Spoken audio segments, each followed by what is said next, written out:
Mais des fois, nous l'acceptons, des fois, nous disons, mais bon, regarde-moi. Si Dieu te dit, va bénir ton frère, prie pour ton frère, prie pour ta soeur. Non, je prie pour moi plutôt. Pourquoi prier pour lui? Pourquoi prier pour elle? N'est-ce pas? Ça, c'est pas Dieu qui parle. Des fois, il y a des gens qui le font. Hein. Voilà une vie qui dit, j'ai ordonné à une femme veuve de te nourrir. Il se leva et il alla s'arrêter. Il arrivait à l'entrée de la ville et il y avait là une femme veuve qui ramassait du bois. Il l'appela et dit, va me chercher, je te prie, un peu d'eau dans un vase afin que je boive. Et elle alla en chercher. C'était la famine, n'oubliez pas. Pendant 3 ans, il n'avait pas plu. 3 ans, 6 mois, il n'avait ni posé, ni pluie. Et Élie dit à cette femme, va me chercher un peu d'eau. En temps de sécheresse, l'eau est plus précieuse que l'or. N'est-ce pas? Et cette femme est veuve, elle n'a pas de mari. Et la Bible nous dit, cette femme, et elle alla en chercher. Il l'appela de nouveau et dit, apporte-moi, je te prie, un morceau de pain dans ta main. Et elle répondit, l'Éternel, ton Dieu est vivant, je n'ai rien de cuit. Je n'ai qu'une poignée de farine dans un pot et un peu d'huile dans une cruche. Et voici, je ramasse 2 morceaux de bois, puis je rentrerai, je préparerai cela pour moi et mon fils. Nous mangerons, après quoi nous mourrons. Élie lui dit, n'aie qu'un point, rentre, fais comme tu as dit, seulement prépare-moi d'abord avec cela un petit gâteau et tu me l'apporteras. Tu en feras ensuite pour toi et ton fils. C'est très dur ces paroles, n'est-ce pas? Cette femme est veuve, elle a un fils, il y a la famine, il y a la sécheresse. Élie a demandé à boire, elle lui a donné à boire. Maintenant, Élie demande à manger. Et elle dit quelque chose, je n'ai qu'un peu de farine et quelques gouttes d'huile. Je ramasse 2 morceaux de bois pour cuire ce peu de farine, pour faire une galette pour moi et mon fils. Nous allons manger notre dernier repas et puis nous allons mourir. Pourquoi ils vont mourir? Parce qu'il n'y aura plus de farine, il n'y aura plus d'huile. Qu'est-ce qu'ils vont manger? Rien. Mais la Bible nous dit, Élie lui dit, ne crains point. Fais comme tu as dit, seulement apporte. Prépare-moi d'abord avec cela un petit gâteau. Et tu me l'apporteras, tu en feras ensuite pour toi et pour ton fils. Bon, si je viens, c'est quelqu'un pour me dire, mais bon, qu'est-ce qu'il y a à manger? J'ai faim, je n'ai pas mangé depuis ce matin. Oh, il n'y a pas grand-chose, mais donne-moi, je vais. Hé, regardez-moi Satan. N'est-ce pas? C'est pas ça que tu dois les dire? Pourquoi? Mais là, nous voyons que cette femme a écouté la parole de Dieu. Que le nom de Dieu soit béni. Hein? Elle aurait pu dire, mais non, il y a mon fils, et nous tous nous savons qu'une mère, elle fera tout pour son enfant. N'est-ce pas? Monsieur a tous, c'est un fils. Non, monsieur, excusez-moi. Tu es l'homme de Dieu. Ton Dieu est vivant, je le sais. Mais je dois me donner à manger à mon fils. Elle aurait pu dire cela. N'est-ce pas? Elle aurait pu dire cela. Mais des fois, nous faisons du mensonge avec le Seigneur. Oui, Seigneur, mais bon, tu sais, c'est seulement pour 7 fois, mais après, je vais demander pardon après. N'est-ce pas? Ce n'est qu'un tout petit péché. Le Seigneur est bon. Il est lent à la colère et il est riche en bonté. Amen. Il ne va pas pardonner, n'est-ce pas? Mais des fois, nous réagissons de la sorte. Mais la Bible nous dit, cette femme, dans le verset 14, car ainsi par l'Éternel, le Dieu d'Israël, la farine qui est dans le pot ne manquera point et l'huile qui est dans la cruche ne diminuera point jusqu'au jour où l'Éternel fera tomber de la cruche et la face du sol. Là, pour que cette femme puisse croire cette parole, il faut vraiment qu'elle a ouvert vraiment son cœur à la parole de Dieu. Dieu est entré dans son cœur quand le Seigneur lui a parlé. Vraiment, elle a ouvert son cœur et le Seigneur est entré. Cette parole est entrée dans son cœur. Alléluia, que le nom de Dieu soit béni. Jusqu'au jour où le Seigneur fera tomber de la cruche et la surface du sol. La farine que tu as dans le pot ne manquera point et l'huile qui est dans la cruche ne diminuera point. Il faut vraiment que la parole de Dieu est dans le cœur de cette femme. Alléluia, n'est-ce pas?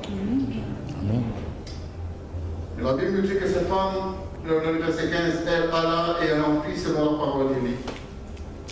Et la Bible dit pendant longtemps, elle eut de quoi manger, elle et sa famille, aussi bien qu'Élie.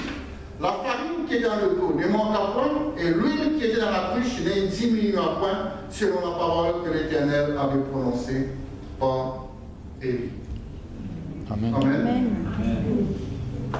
L'obéissance à la parole de Dieu nous montre comment Dieu fait des miracles. Ça, c'est un miracle de provision. Que le nom de Dieu soit béni. Merci Seigneur.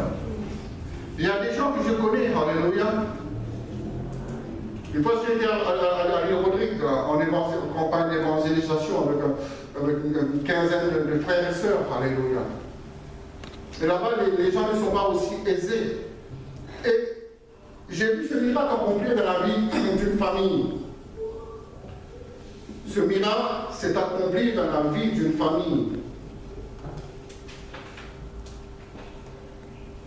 Le riz qui était dans le conteneur de golderie, ils ont mangé pendant 2 semaines, 3 semaines, et ça est resté le même. Ça n'a pas diminué. Alléluia. Merci Seigneur. Comment se fait-il? On ne sait pas. Mais le Seigneur pourvoit. Alléluia. Amen. Amen. Que le nom de Dieu soit béni. Si vraiment nous croyons à la parole de Dieu, la Bible nous dit Dieu veille sur sa parole afin que cette parole devienne une réalité dans notre vie. Alléluia, merci Seigneur. Vous allez dire, mais peut-être c'est impossible. Pourquoi c'est impossible? Parce que nous n'avons pas expérimenté. Alléluia, n'est-ce pas? Si nous manquons quelque chose, nous courons ces géants, nous courons ces Leclerc, nous courons ces Aldi, c'est pas comment on vient manger. Vite fait! C'est pour cela que nous n'expérimentons pas ce miracle. Mais les gens qui n'ont rien à manger, ils expérimentent ce miracle. J'en ai vu, mes frères et mes sœurs, c'est vrai. Amen. On dit dans les temps anciens, il y avait beaucoup de miracles. Pourquoi? Parce que les gens comptaient entièrement sur Dieu, mais non pas sur leur propre capacité, non pas sur leur propre force.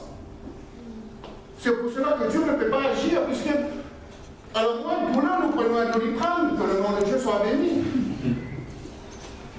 N'est-ce pas? Dieu n'a pas le temps d'agir. Merci Seigneur, que le nom de Dieu soit béni. C'est une grande vérité.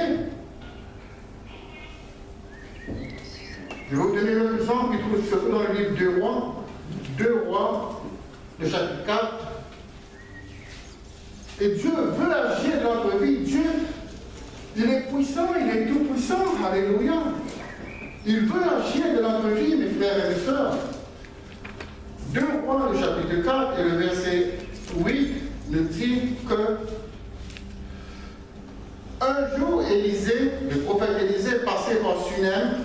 Il y avait là une femme de distinction qui le pressa d'accepter à manger. Et toutes les fois qu'il passait, il se rendait chez elle pour manger. Vous savez, à cette époque-là, les hommes de Dieu n'avaient pas de voiture. Alors, ils devaient marcher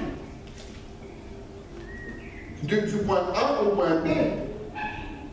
Et c'était assez une longue distance, de grande distance.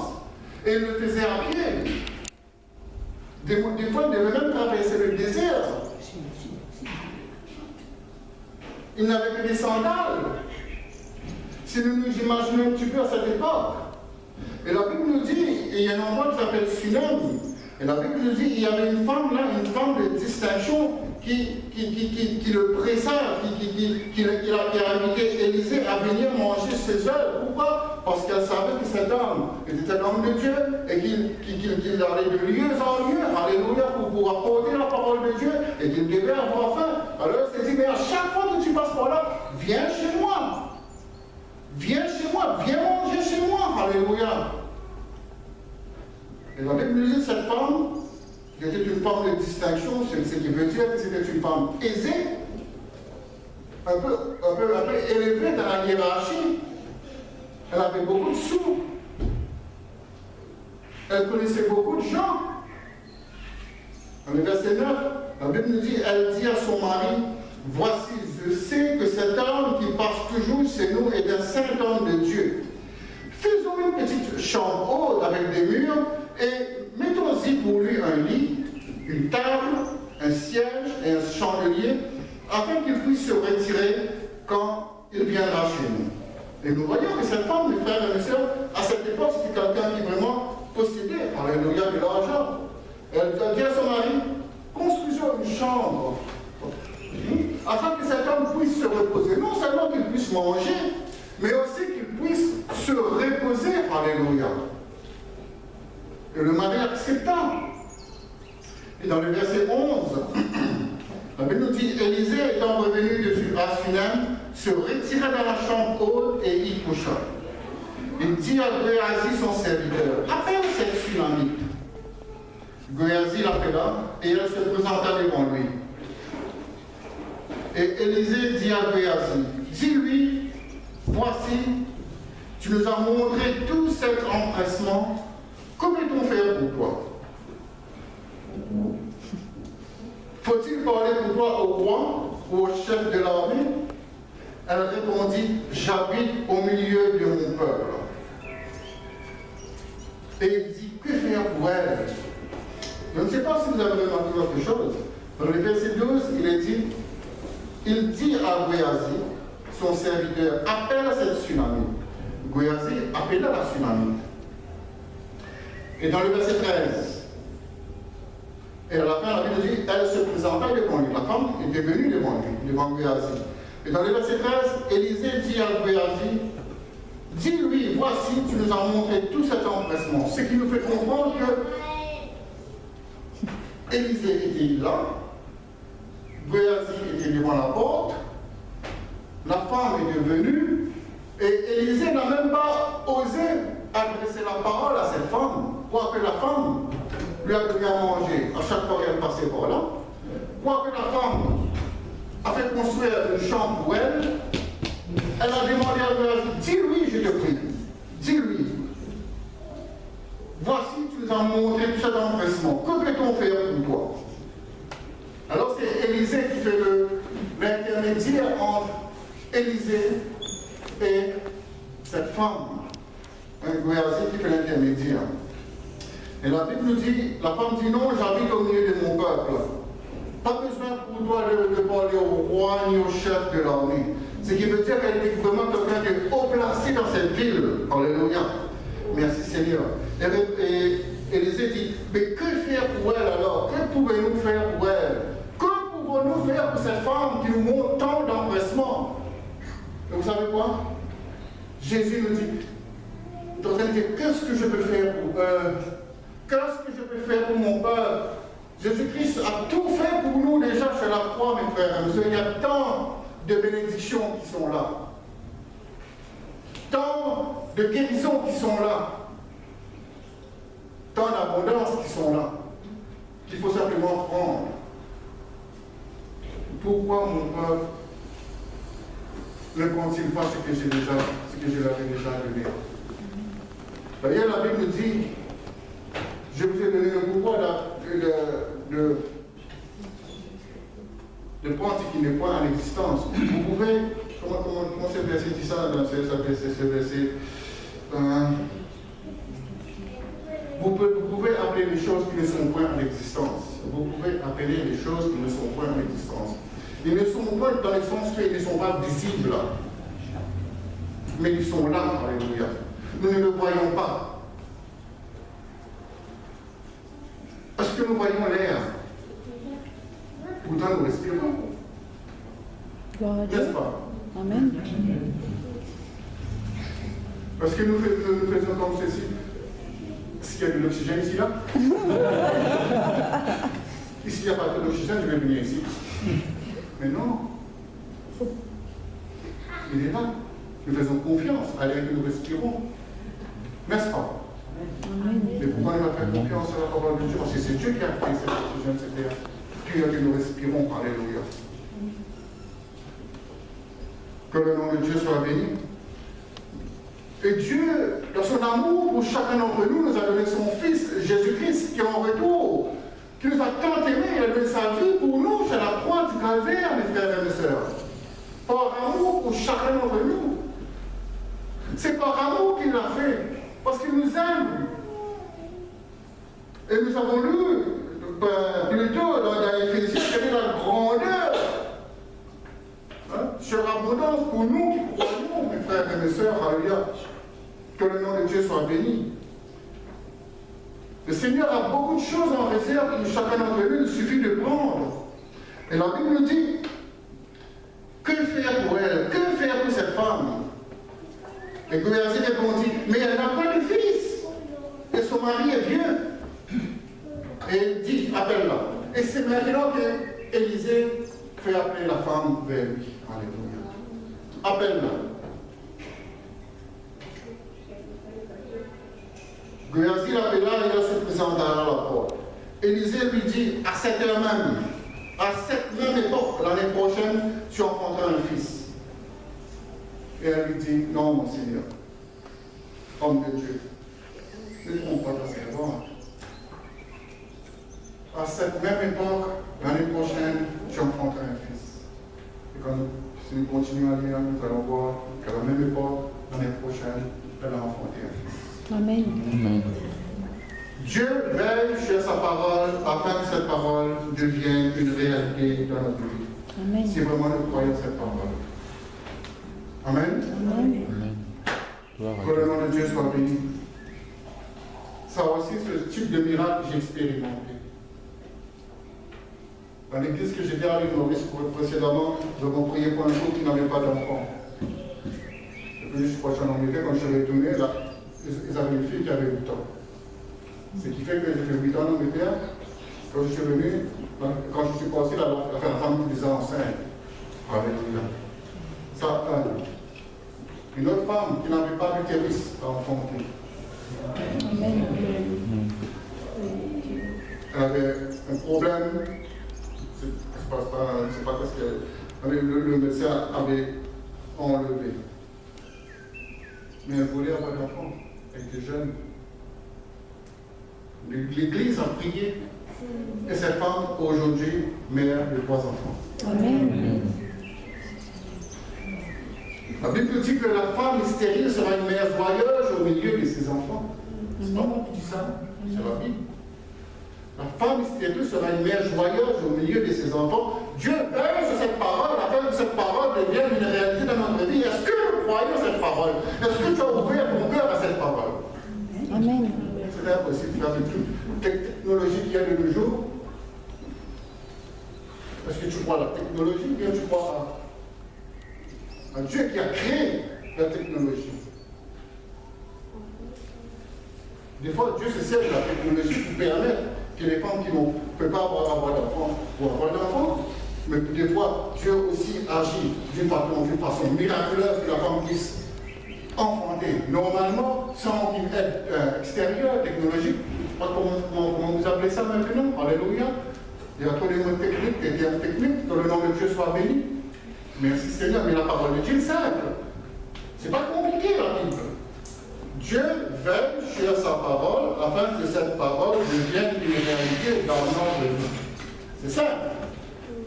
Donc Paul il dit, la femme stérile sera une mère joyeuse au milieu de ses enfants. Pas de son enfant, de ses enfants. Amen. Pour moi, il n'y a rien de compliqué dedans.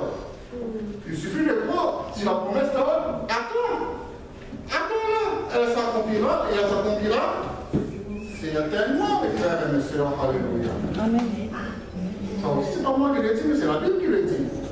Et cette femme a ouvert son cœur à la parole de Dieu. Elle a donné à manger à cet homme. Elle a reçu cet homme à chaque fois qu'elle fait cet homme passer chez elle. Elle croyait tout avoir. C'était une femme de distinction. Élisée n'avait même pas besoin de parler au chef de l'armée ou au roi pour elle parce qu'elle était tellement haut de la société, élevée de la société. Elle pouvait gérer tout seule, mais elle manquait quelque chose. Elle n'avait pas d'héritier, alléluia. Et Dieu lui a donné un fils. N'est-ce pas? Que le nom de Dieu soit béni. Merci Seigneur. Dieu est fidèle, mes frères et mes sœurs. Alléluia. Dieu est fidèle. Et Dieu peut nous combler de toutes sortes de richesses. Alléluia.